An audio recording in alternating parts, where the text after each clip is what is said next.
Social media पर जैन समाज के सबसे लोकप्रिय जैन न्यूज चैनल महालक्ष्मी की ओर से 8 बजे आपके पास सादर जय जैन के साथ विरागोदय तीर्थ से शुरुआत कर रहे हैं। कुछ समय पहले के चित्र देख रहे हैं आप। बस इसी पथरिया में गणाचार्य श्री विराग सागर जी ने एक नई भूमि का शुरुआत कर दी थी। लुप्त होती हमारी एक परमेष्टि, पंच परमेष्टि में से उपाध्याय परमेष्टि को जैसे फिर पुनर्जीवित कर दिया।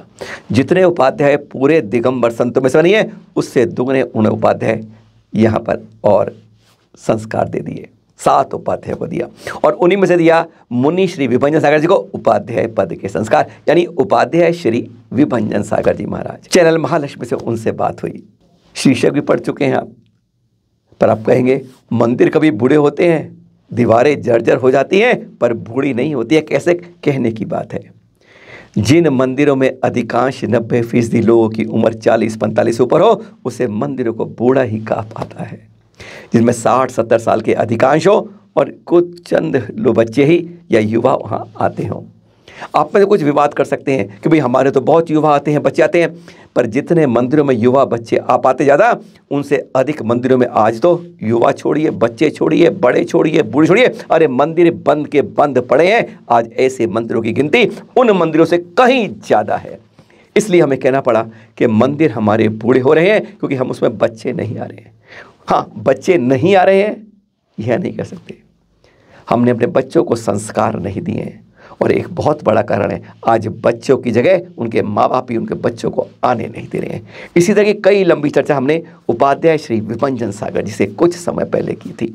आज उसी में से कुछ दिखा रहे हैं कैसे बच्चों को हम वापस इन मंदिरों की ओर मुख कर सकते हैं, अपने धर्म की मूल धारा में जोड़ सकते हैं। किंतु परंतु बट लेकिन चुनान जी, सब कुछ छोड़कर हमें क्या करना होगा?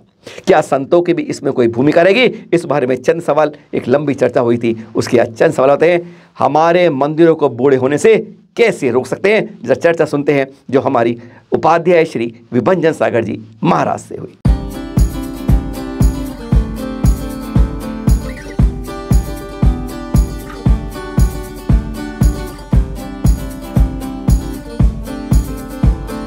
ऐसा क्यों है कि जो हम कहते हैं हमारे मंदिर अब बूढ़े होते जा रहे हैं, चाहे वह मंदिर 2 साल पहले बनाओ या 10 साल पहले का हो? कारण ये है कि हम रूढ़िवादियों में जी रहे हैं। आज के समय में जो बच्चों की मांग है, जो बच्चों की सोच है, अगर उनके अनुसार हम उनको उनके तर्क का जवाब दिया जाए तो वो बच्चे धर्म से जुड़े रहेंगे और धर्म में लगे रहेंगे। आज हमारे बुजुर्ग अपने रूढ़िवादियों में फंसकर उनको आगे नहीं बढ़ने देते हैं। अगर बुजुर्ग बच्चों को आगे बढ़ाएंगे तो धर्म आगे बढ़ेगा, धर्म हमेशा युवा रहेगा, मंदिर भी हमेशा युवा रहेंगे, मंदिर में युवाओं की भीड़ रहेगी। आज वर्तमान में वृद्धों की भीड़ ज़्यादा रहती है मंदिरों में, युवाओं की भीड़ कम रहती है, क्योंकि युवा हमेशा साधु के साथ जुड़ना चाहता है। जब युवा साधु हो और युवा श्रावक हो तो वो जुड़ने का प्रयास करता है, और यदि वह धर्म के साथ जुड़ा रहे तो धर्म कभी बूढ़ा नहीं होता, मंदिर कभी बूढ़ा नहीं होता। युवाओं से मंदिर भी युवा रह सकता है। कब वृद्ध क्या रूढ़िवादिता दिखाते हैं आपके अनुसार? बच्चा पहली बार मंदिर दर्शन करने आया, अभिषेक करने आया और धोती पट्टा पहन के सीधा आके उसने कलश पकड़ लिया। जैसे ही कलश पकड़ा, बुजुर्ग ने उसको डांट दिया, हे तूने अभिषेक करना आता नहीं है? चला आता है, कलश पकड़ लिया।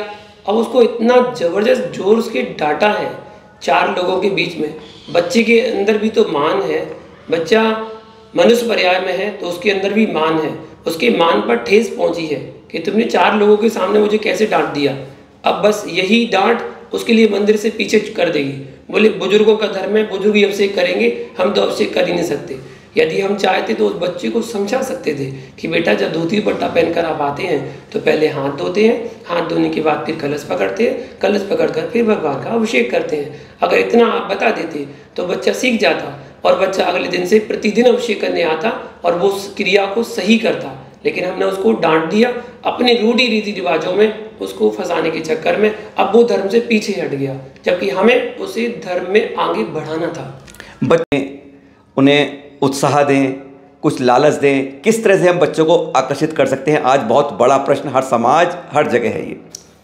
मेरा ऐसा विचार है मेरा पर्सनल ऐसा विचार है कि बच्चों को तर्क दीजिएगा, तर्क के जवाब दीजिएगा, बच्चों को धर्म के बारे में बताइएगा, धर्म की जानकारी दीजिएगा।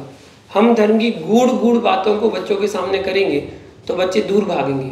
बच्चों को सरल तरीके से एक टैकल करने के लिए उनको सरल तरीका बताएं कि धर्म क्या है। हम उनको बताएं कि धर्म, जाप करना भी धर्म है, अभिषेक करना भी धर्म है, दर्शन करना भी धर्म है। हम अगर एक दिन का भी नियम पालन करते हैं तो वो भी धर्म है। अगर हम जो चीज़ नहीं खाते हैं, अगर हम उसका त्याग करते हैं तो वो भी धर्म है।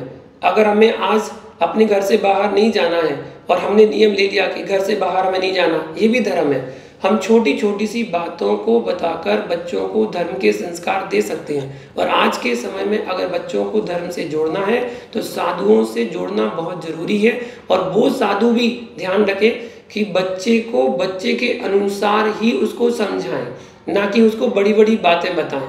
अगर बड़ी बड़ी बातें बताएंगे तो बच्चा पीछे हट जाएगा। बच्चे को आप पहले दिन आकर बोलेंगे रात्रि भोजन त्याग कर दे, पानी छान के पिया करो, और ये करो वो करो, बाजार का त्याग कर दो, फास्ट फूड का त्याग कर दो, बच्चा दूर भाग जाएगा। बोले मुनिराज के पास जाने का त्याग, मैं मुनिराज के पास अब नहीं जाऊँगा, क्योंकि मुनिराज तो त्याग ही कराते हैं।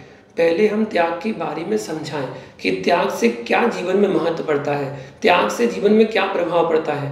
अगर हम ऐसा बच्चों को समझाएंगे, उसका महत्व बताएंगे, बच्चे को समझ में आएगा और बस धर्म को अंगीकार करेगा, धर्म को धारण करेगा, नियमों का पालन करेगा। बच्चे को मंदिर न आने के पीछे कारण ये तो नहीं है कि हमारे माँ बाप समझते हैं मेरे बच्चे को पढ़ाई करनी जरूरी है, संस्कार देने की अभी आवश्यकता नहीं है। हाँ, मूल कारण यही है। मूल कारण में देखा जाए तो आज हर माँ बाप अपने बच्चे का कैरियर बनाने में लगा हुआ है, और कैरियर बनाने के चक्कर में बच्चे का कैरेक्टर खराब हो रहा है। और मैं कहता हूँ कि बच्चे की लौकिक पढ़ाई बच्चे का कैरियर बनाती है, और धार्मिक पढ़ाई, धार्मिक संस्कार बच्चे का कैरेक्टर बनाते हैं। जिस बच्चे के अंदर धार्मिकता के संस्कार होते हैं वह बच्चा कभी भी गलत मार्ग में नहीं बढ़ता। वह गुटखा नहीं खाता, तम्बाकू नहीं खाता, बीड़ी सिगरेट नहीं पीता, ड्रिंक नहीं करता, अंडा आदि का सेवन नहीं करता, चाहे उसे कैसी भी संगति मिले। अगर वो धर्म से जुड़ा है तो वह गलत मार्ग में बढ़ ही नहीं सकता, क्योंकि वह मार्ग में बढ़ने के पहले 10 बार सोचेगा कि मैं ये काम जो करने जा रहा हूँ ये मेरे धर्म के खिलाफ है और ये मेरा धर्म नहीं है, मुझे ऐसा नहीं करना चाहिए। इसलिए हम बच्चों को अच्छे संस्कार दें जिससे वह धर्म से जुड़े। अच्छे कैरियर के लिए कैरेक्टर कितना इंपॉर्टेंट है? जैसा कैरियर हमारे लिए इम्पोर्टेंट है वैसा कैरेक्टर भी हमारे लिए इम्पोर्टेंट है। कैरियर हमारे इस भव में साथ देगा, कैरेक्टर हमारे भवों में साथ देगा, हमारी अगली पर्याय को भी सुधारने में हमारा सहयोगी बनेगा। अगर हम धर्म के संस्कार के साथ अपना जीवन यापन करते हैं तो हमारी अगली पर्याय भी इससे सुधरती है। अपनी अगली पर्याय को सुधारने के लिए हमें धर्म से जुड़ना आवश्यक है। ये तो हम बड़े पर होता है, आज मत्था टेक आऊँ, कोई रिजल्ट आना है मैं टेक आऊँ, वो इतना ही समझ पाता है इस धर्म को। क्या इससे हम कहीं उसको जोड़ कर कहीं और बढ़ा सकते हैं? ये एक लोभ लालच है। और देखिए, जब किसी बच्चे को किसी कार में लगाना हो तो उसे लोभ लालच भी दिया जाता है। तो मेरे मायने में ये गलत नहीं है। अगर हम बच्चे को धर्म से जोड़ने के लिए कि धर्म में लगा रहे और उसको लोभ लालच देते हैं कि बेटा अगर तू रोज़ मंदिर जाएगा तो मैं तुझे स्कूटी दिलाऊंगा, मैं अगर तू रोज़ बच्चा मंदिर जाएगा तो मैं मोबाइल दिलाऊंगा, या कोई भी एक्सेट्रा कोई भी आप लालच देते हैं, तो ये धर्म से जोड़ने के संस्कार है। एक बार बच्चा धर्म से जुड़ जाए फिर उसे ना मोबाइल से मतलब है, ना उसे स्कूटी से मतलब है, ना उसे कोई किसी साधन की आवश्यकता है। बस धर्म से जुड़ जाए, क्योंकि धर्म एक ऐसी चीज़ है कि जो जुड़ जाता है वो उससे छूटना नहीं चाहता। सबसे सरल तरीका मंदिर से जोड़ने का बच्चों को? सबसे सरल तरीका बच्चों को धर्म से जोड़ने का, मंदिर से जोड़ने का है कि उनको बस केवल इतना बोलें कि बेटा आप खाना खाते हैं, तो वो कहेगा हाँ खाना खाते हैं। तो उससे पूछो कितनी बार खाना खाते हैं, 1 बार 2 बार 3 बार, तो वो कहेगा 3 बार तो खाना खा लेते हैं, 1 बार ब्रेकफास्ट भी कर लेते हैं। तो उससे बोलो बेटा जैसे रोज रूटीन में आप खाना खाते हो वैसे रूटीन में जिनेंद्र भगवान के दर्शन भी आपको करना चाहिए। हम भगवान को शुक्रिया करते हैं, भगवान को धन्यवाद देते हैं कि भगवान हमने ऐसे पुण्य किए थे, हमने ऐसे कार्य किए थे जो हमने मनुष्य पर्याय में जन्म लिया, जैन कुल में जन्म लिया, और जैन कुल में जन्म लेकर मंदिर का और गुरुओं का सानिध्य मुझे प्राप्त हो रहा है। ऐसा सानिध्य मुझे बार बार मिलता रहे। हम खाते खाते ही अपनी जीवन यापन ना कर लें, जीवन समाप्त ना कर लें। हम खाने के साथ साथ हम भगवान के दर्शन भी करें। तो मैं तो जब भी आहार लेने जाता हूँ और आहार में यदि बच्चे हों तो उन्हें प्रोत्साहन देता हूँ, बच्चों को ही आगे करता हूँ कि बेटा तुम लोग आहार देने आगे आओ, क्योंकि बुजुर्गों के दिन तो चले गए। बुजुर्ग तो जीवन भर से आहार देते आ रहे हैं। अब बच्चों को धर्म के संस्कार, आहार के संस्कार देने की आवश्यकता है। लेकिन बस इतना सा मैं उनसे कहता हूँ कि बेटा कोई नियम नहीं दे रहा हूँ मैं आपको, आलू रात्रि भोजन जमीकंद मैं किसी चीज़ का आपको त्याग नहीं करा रहा हूँ। बस आप मंदिर जाना शुरू कर दें। आप मंदिर जाओगे, आप 2 टाइम खाना खाते हो, 3 टाइम खाना खाते हो, कम से कम 1 टाइम तो भगवान के दर्शन कर लो। इतना सा अगर उसको बात बोल दें तो बच्चे के समझ में आता है कि हाँ, जब मैं 3 टाइम खाना खाने के लिए अपना टाइम निकाल सकता हूँ तो क्या 1 टाइम जिन्हें भगवान के दर्शन करने के लिए समय नहीं निकाल सकता। तो वह धर्म से जुड़ जाता है और मंदिर आना प्रारंभ कर सकता है।